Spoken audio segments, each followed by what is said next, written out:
Hello everyone, আজকে আমি তোমাদের দেখাবো পাফ স্লিভস কিভাবে সেলাই করতে হয়।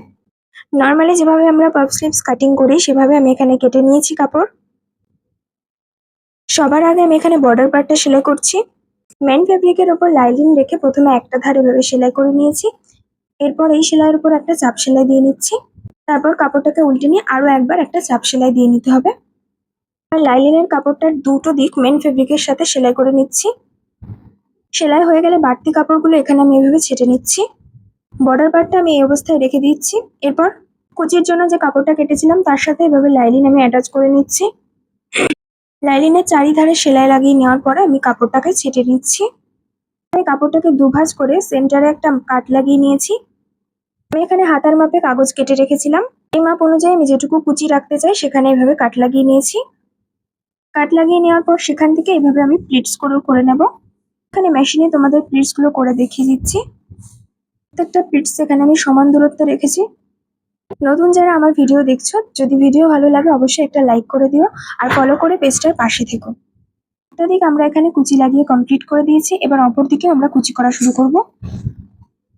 কুচিগুলো করার সময় কিন্তু অবশ্যই খেয়াল রাখতে হবে কুচির মুখগুলো যেন আমাদের নিজেদের দিকে হয় আর প্রত্যেকটা কুচি বা প্লিটস এর মধ্যে যেন সমান দূরত্ব থাকে। কুচি করা কমপ্লিট হয়ে গেলে আমি এখানে কাপড়টাকে দুটো ভাঁজ করে নিয়েছি। এবার আমাদের হাতার শেপ দিয়ে নিতে হবে।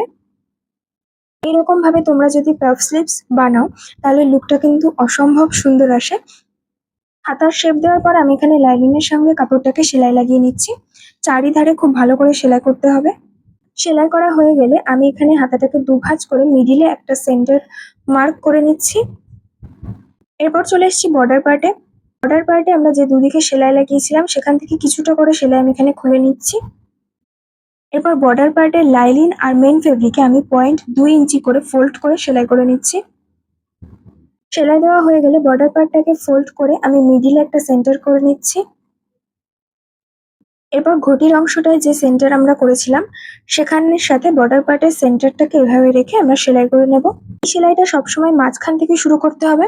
তো সবার আগে আমি একটা সাইড করে নিচ্ছি। এই সাইডে সেলাই দেওয়া হয়ে গেলে আমি অপর দিকটাও এভাবে সেলাই করে নেব।